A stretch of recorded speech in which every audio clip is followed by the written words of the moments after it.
So what's up sa inyo mga kaibigan, and again, nandito na naman si DJ MA para sa isang panibagong vlog na kung saan guys, sobrang halaga nitong pag-uusapan natin kasi nitong mga nakaraang araw ay may mga nag-message sa akin regarding sa mga accounts nila na nahack daw, and at the same time, hindi naman daw nila sinasadya na mag-share ng information na nagtiwala sila sa ibang tao, no? And at the same time guys, pag-uusapan din natin yung about sa trading, kung ano ba yung mga sistema dito at paano ba natin maiiwasan may scam dito sa Popo Live App. Especially ang Popo Live App guys ay isang live streaming platform na kung saan pwede tayong kumita ng pera. So that's why hindi talaga maiiwasan yung mga ganitong klaseng tao. So una sa lahat guys, syempre, alam nyo naman si DJ, hindi na natin pinapatagal yung mga bagay-bagay, no?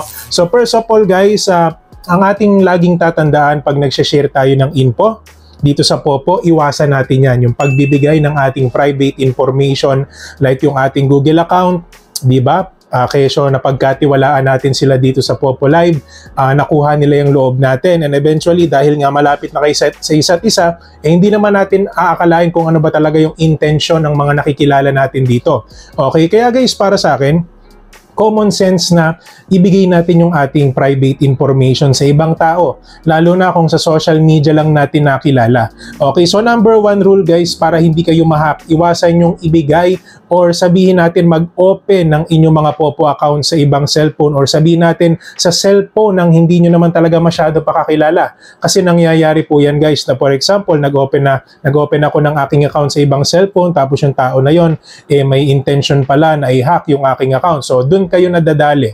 Okay, so guys, iwasan natin yung pagbibigay ng information, especially mga private information ng ating mga social media accounts. Okay?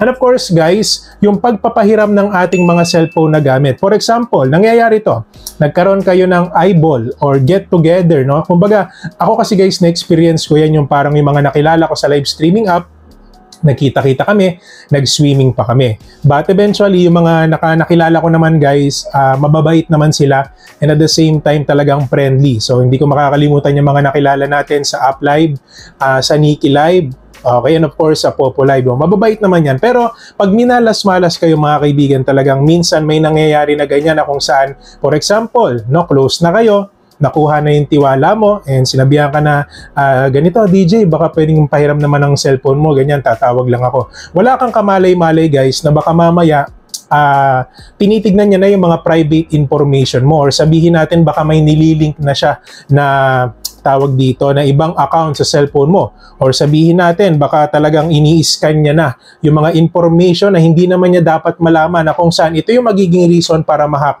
yung inyong mga accounts.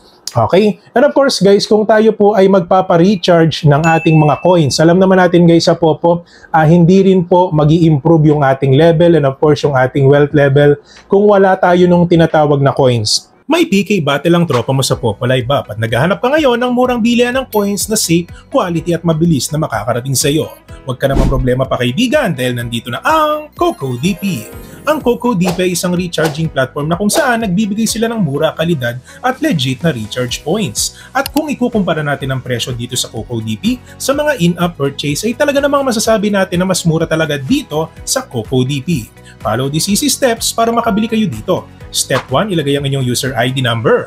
Step 2, pumili ng package na gusto mo. Step 3, pumili ng payment method. Step 4, ilagay ang inyong email address. And Step 5, click buy now. Safe na safe, maasahan at sobrang mura ng mga recharge points dito. Tara at bisitahin ng CocoDP ngayon. Sa Popo guys, meron tayong tinatawag na mga agents, or sabihin natin mga coin seller na nagbebenta ng coins sa mas murang halaga, na kung saan minsan may mga nai-scam din doon. Okay, kaya yung pinakang advice ko sa inyo guys, kung magpapa-recharge kayo ng coins, doon kayo sa mga kakilala nyo na, dun sa mga close na kayo, and at the same time dun sa mga tao na nakilala mo sa Popo, na kung saan pwedeng i-recommend nila yung coin seller na ito sa inyo para iwas scam kayo. At guys, huwag kayong susubok na mag-transact sa mga taong hindi nyo kilala. Much better magtanong muna kayo sa mga kaibigan nyo na, kumbaga, tanongin nyo na, uy, si ganito ba, legit ba siya na coin seller? Talaga bang nagbebenta siya ng coins? Para kahit pa paano guys, hindi kayo ma-scam sa Popo Live App. And of course guys, dito na po tayo dadako sa trading. So dito po sa Popo Live app guys, sa usong-uso po yan na kung saan ito yung nagiging number 1 dahilan. That's why nagiging mabilis ang pagtaas ng level ng isang Popo Live streamer or Popo Live user. Hindi lang sa wealth level and of course pati na rin sa live streaming level. So most likely guys, dito maraming nadadali. Okay, marami ako nakikita sa mga group na post regarding sa mga ganito, ganyan. Oy, ito, scammer to si ganyan, nakipag-trade ako. Hindi naman nagbalik. No? So, kumbaga, nag-trade ako ng 100 coins sa kanya, tapos blinak na ako. So, guys, ako, ang pinakang may advice ko sa inyo pagdating sa trading is, doon na kayo sa mga kakilala ng mga kaibigan nyo. Okay, huwag kayo makikipag-trade ng kung kani-kanino. Alam ko yung iba guys, sineswerte sila na minsan first time nila doon sa party live na yon, or at the same time first time nilang makilala tong tao na to, but legit naman. So that's why doon nabubuo yung magandang samahan, or doon nabubuo yung magandang trading ng bawat Popo Live user. Pero para sa akin guys, kasi kung kayo man ay gagawa ng ganong sistema, doon na kayo sa mga kakilala ng mga kaibigan nyo para iwas scam tayo. Okay, and of course guys, yung pag-click ng link ng mga sineshare sa atin ng ating mga nakikilala sa Popo. Kasi guys, dito po sa Popo Live, pwede kayong mag-message sa isang Popo Live user by just messaging him or her dito sa inbox. No? So, wag kayo basta-basta mag-click-click ng kung ano-ano. For example, ganito ganyan, DJ, baka pwedeng i-copy-paste mo tong link na to, tapos i-search mo sa Google, tapos pagka-click mo, meron kang ilalagin. Wag kang maglalagin ng kahit anong information, guys. Okay? Like sa mga password nyo. Kasi guys, hindi ko nga maintindihan kung bakit ang dami pa rin talagang nai-scam ngayon. Actually guys, para sa akin, this is a common sense na wag nyong ibibigay ang private information. Verification code, number 1 guys. No? Nung isang araw, may nag-message sa akin. Sabi niya, DJ, paano kaya yon nalag-in nung ibang tao yung account ko? Sabi ko sa kanya, hindi naman po yan malalag-in kung hindi nyo naman po ibibigay yung verification code and of course yung private information nyo. Ang sabi man naman sa akin, DJ, yun nga yung mali ko, binigay ko yung verification code. Which is, alam niyo yun guys, no? Ayaw ko naman sabihin yung term na yun, pero para sa akin, common sense na siya. Na bakit mo ibibigay yung verification number? Kasi kahit saan naman platform, sa pagpapasa nga ng pera, sa GCash, di ba, merong 6 digits verification kung talagang ipapasa mo. Kahit sa bangko, meron din. So, bakit mo ibibigay?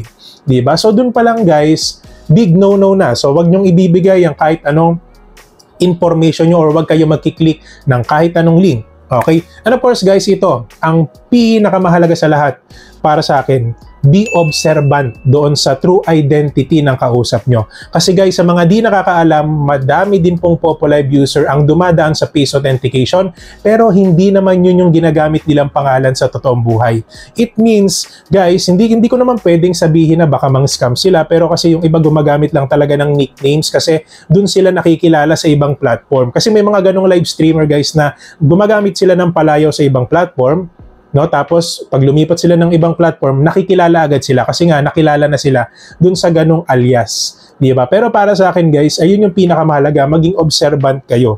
Okay, sa mga nakakausap nyo, wag agad magtiwala kasi guys, sa social media, sobrang daming scam na naglilipa na dito. Lalo na ngayon guys, sobrang dali lang po mag-ask ng information, di ba? Through Messenger, through Popo Live message. Sobrang dali lang guys, no? So, ayun, para sa akin, naaawa ako dun sa mga nag-message sa akin about dun sa mga accounts nila na nahack, na hindi na mabuksan, tapos ginagamit pa yung pangalan nila sa kalokohan kasi nga nagamit yung account. So para sa akin guys, ayaw ko nang madagdagan yung mga ganong user dito sa Popo, lalo na at sobrang sensitive ng social media. Nung nakaraan nga lang guys, may kaibigan ako, actually hindi naman sa Popo pero kaibigan natin sa YouTube, natulungan natin siya, but eventually sobrang busy niya, and ang nangyari guys, may nag-message sa kanya na kaibigan niya na parang nangihiram ng pera, ganito, ganyan. So syempre dahil busy siya at generous naman tong kaibigan natin na to, pinahiram niya ng parang almost 10K. So ang nangyari guys, yun pala, yung account nung nag-message sa kanya is na-hack. Okay, so kumbaga sabi ko sa kanya, alam mo, lesson learned yan. Oo, tapos dapat maging observant ka. So katulad ng minention natin dito, yung pinakamahalaga, be observant on the true identity ng mga kausap natin. Diba? So yun lang naman guys, no, konting paalala sa inyo. Alam ko hindi masyado malaman itong content natin ito, pero for sure guys, makakatulong ito sa inyo para ma-realize nyo na oo nga, dapat ganito tayo. Kasi dito sa social media, napaka alam mo yun, masalimuot na ng mga nangyayari dito at hindi natin alam kung ano yung mga plano sa atin ng mga tao na nakapaligid sa atin. Okay? And by the way guys, kung marami kayo natutunan sa vlog na to, please don't forget to like, comment, share, and subscribe our channel, DGMA. And of course, guys, pwede niyo pong i-check ang ating video description. Nandan yung aking Facebook. Kung may mga katanungan kayo at sa mga gusto maging live streamer, sa mga gusto maging agent, just check our video description dito sa ilalim, guys, no? So, pwede kayong mag-register dyan. So, walang sapilitan. And yun lang naman, guys, no? Maraming salamat pala sa mga walang sawang nanonood sa ating mga contents. And hopefully, hopefully maging successful kayo dito sa Populi Bap, and of course makita nyo yung agent na makakatulong sa inyo dito. Okay? So yun lamang guys, maraming salamat.